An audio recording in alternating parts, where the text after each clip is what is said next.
There is a particular ledger your mother keeps on the side of the refrigerator under a magnet shaped like a pineapple. And every Friday after work, she sits down at the kitchen table and decides which of its rows have to wait another 2 weeks. You are 8 years old and you do not yet know the names of any of those rows, only that her face changes shape when she reads them and that your father walks past her with his hand on her shoulder and does not say anything, because there is nothing to say. The kitchen smells like coffee and like the inside of a man who has stood for 10 hours a day in a place where someone is paying him to stand. This is the floor of your whole life so far, and you do not yet know it is a floor. Your father is a mechanic at the dealership in the next town over, and you have grown up watching him come home with his hands washed twice and still not clean. His name is printed at the bottom of more service receipts than he could count, and not one of the people whose cars he has saved would know him by his face.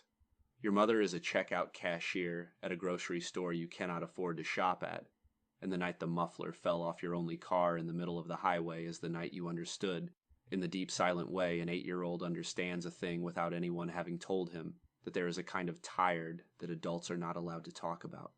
You decide, at the age of 9, watching your mother put a box of cereal back on a shelf, that you are going to be the one to break this. At 14, you push your father's mower across the lawn of the woman in the greenhouse at the end of the block because she has a bad knee, and she has asked, hesitantly, what you would charge. You tell her $20 because you do not yet know how to charge a person for anything, and 20 is the largest number a 14-year-old can say to an adult woman without feeling like he is committing a felony. She gives you a folded $20 bill and a glass of lemonade, and you walk home with the bill in your pocket and your hand closed around it the entire way. And you understand, for the first time, that money is not, as you had been told, something you simply have or do not have. It is something a person can make. By the next summer, you have 7 lawns and a flyer you printed at the public library on a Tuesday and stapled to every telephone pole between the elementary school and the river. By the summer after that, you have 11 lawns and your father's mower is dying. You buy your own at 17 for $1,200 in cash from a man on Marketplace whose profile picture is a German Shepherd, and who insists, the entire time he is watching you count the bills out, that you are getting away with something. You are not. You are paying for it. You are simply paying for it in a different currency than he is used to. In the spring of your senior year, you tell your mother you are not going to college.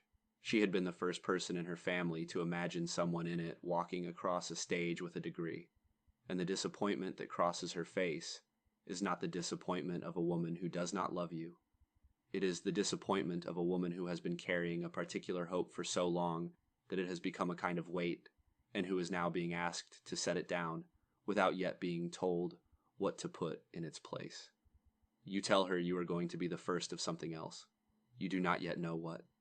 You buy your first work truck at 19 for $3,400 cash from a man who tells you the brakes were done last summer, and is, for once, not lying.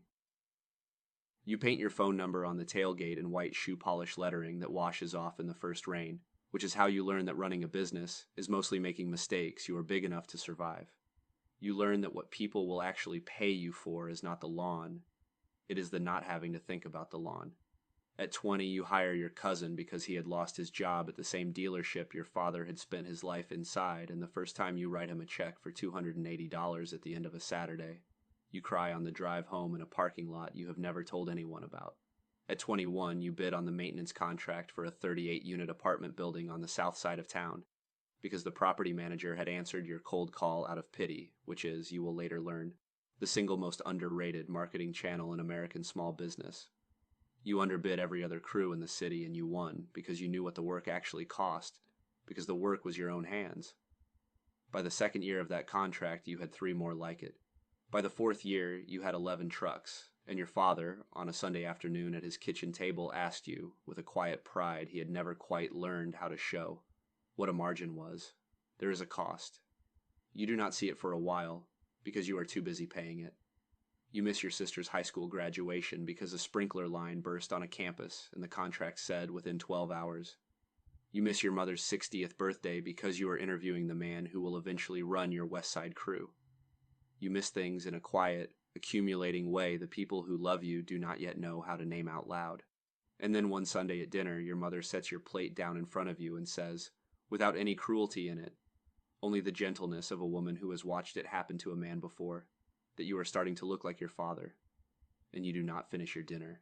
You drive home that night, and you sit in your truck in your own driveway with the engine off for 40 minutes, because the woman who taught you what tired looked like has just told you that you are wearing the same face she had spent 30 years memorizing. And you realize in that driveway that the business has stopped being something you are building and started being something that is building you, and that if you do not interrupt it soon, the thing you wanted to break, you will simply become. You stop, for the first time since you were 14, to ask yourself what you are actually trying to do.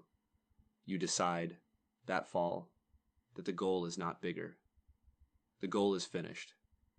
You write a number on a yellow legal pad, a number that if you crossed it would mean you had earned the right to stop. The number is $1 million after taxes, free and clear, in your own name. It is a number nobody in your family has ever held. And the night you sign a 5-year commercial contract with a regional property management firm at 28, you understand, for the first time, that the number is going to be possible. You sell the company at 31 to a regional competitor who has been circling you for 2 years. The number on the contract is $1,400,000. After the lawyers and the taxes and the small loans you had taken at the beginning that you had almost forgotten about, you are left with $1 million in change, deposited into an account at a bank, whose lobby still has a poster on the wall of a smiling family on a porch. You sit in your truck in their parking lot for 9 minutes. You do not cry. Your hands do, however, briefly forget what they are for, in a way that you remember from somewhere a long time ago. You drive to your parents' house that night. Your father is sitting at the same kitchen table he has been sitting at since before you were born. The pineapple magnet still on the refrigerator, and the ledger still beneath it, paying down the same handful of rows your mother has been paying down for the last 31 years. You set an envelope on the table in front of him. It is not the check. It is a letter from the bank that holds the mortgage on the house. A letter that informs them in the dry language of these things that as of the previous Tuesday, the loan has been paid in full. Your mother stands at the sink with her back to you when she reads it because she has not, in 3 decades, allowed her children to see her face when she has cried about money. And she is not going to start tonight. Your father reads it twice. He sets it down. He stands up. He puts his hand on your shoulder the way he used to put it on hers when there was nothing to say. And his hand is the same hand it has always been, washed twice and still not clean.